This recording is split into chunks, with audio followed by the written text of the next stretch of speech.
Okay, good. So now, we've done some footwork. We've worked on our attitude. We did attitude, basics. We're still working on some basics. Some more no-nos. Okay, if you want to hit somebody forward, you don't reach back. We went over that. If you want to go hit somebody across, you do not want to open your hand. This is not any girl fighting. No offense to the ladies out there. But you must close your hand when you're doing this for two reasons. First of all, it's what martial arts is. Second of all, it's because you can hurt yourself otherwise. Okay? So the next thing is we're going to work on some blocks. And the blocks go like so. Someone's going to punch at you, most likely across, so you would push across, not over here, but here. Or you would push across, upward, downward, and the opposite side, downward and downward. You can actually go upward with the rear hand and upward with the rear hand. So again, so let's just review. So you can go across and across, up, down, rear hand up. So 6 angles. Last time. Let's start it from the bottom. Maybe it'll help you. Low, front hand, low, rear hand. Middle, front hand, middle, rear hand. High, front hand, high, rear hand. So if you for some reason can't get out the way with the footwork, then as a last alternative, you would actually want to block. I have a very good friend of mine who's going to help me along with these techniques on how to actually apply them. His name is Mr. Garth Bench. Mr. Bench and I are on the same team as called Victory. And what we're going to do, plain and simple, is that Mr. Bench is going to do your initial technique in order to block. And this will be a back fist. So he's going to use his front hand, and we're in the guarding stance. He throws a back fist, and I actually block it across with the rear hand. He throws an actual reverse punch. I have an option to either block with that hand. Okay, he throws a back fist towards the top of the head and then block. Now these hands can actually ultimate. And same thing, when he throws that back fist, I can either block with the front hand that way, or I can use the rear hand and block.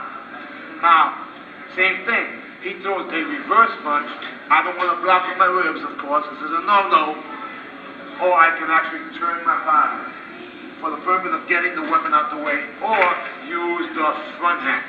Now, in order for me to block, also, besides that, he comes at me, and I move back to create some space. Then when I go at him, he can actually move back. So this is a good way that you can practice with a partner if you're fortunate enough to have a partner. So he comes at me, he goes to 12 o'clock, I get out of the way, and I go right back. And again, and then go, and then back. If you notice, he is moving his weapon before his body. Common mistake, a big no-no. People lean with their body, lift their head, bring their hand back, and try to go forward. Not a smart thing to do.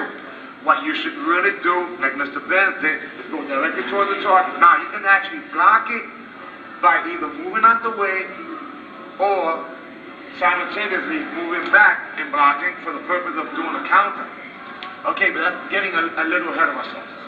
Now, you got another hand technique that comes circular. This hand technique is called a rich hand. Now, we'll do the rich hand going this way first. Okay. Mr. Benz will be back with us in a few seconds. Thank you very much, sir. This is what we're going to do. A rich hand is a technique that hits with the ridge of the hand, meaning this section, the side knuckle, and it goes like so. You use the front hand to stay in the universal posture. You come up and you recoil, as opposed to bringing the hand back at your no-no and coming across. So if you actually come towards the target and recoil, you will be able to use your bicep muscle in order to hit a number of times. So, again, let's practice this ridge hand. Your hand goes towards the target, meaning just to the side of it, and then use your bicep and come back. Or you can use the rear hand towards the target and come back. It can be done towards the body. It can be done towards the face. Now, usually in order to make this successful, you're going to have to actually use some footwork. In the next segment, we're going to use some footwork on how to actually close the distance with these bases. So we're going to do lunges, and then finally, the most consistently successful technique of all times, the California Blitz, will be taught in the next segment. Practice what we just did, and we'll be back in a few seconds. AB, see you soon.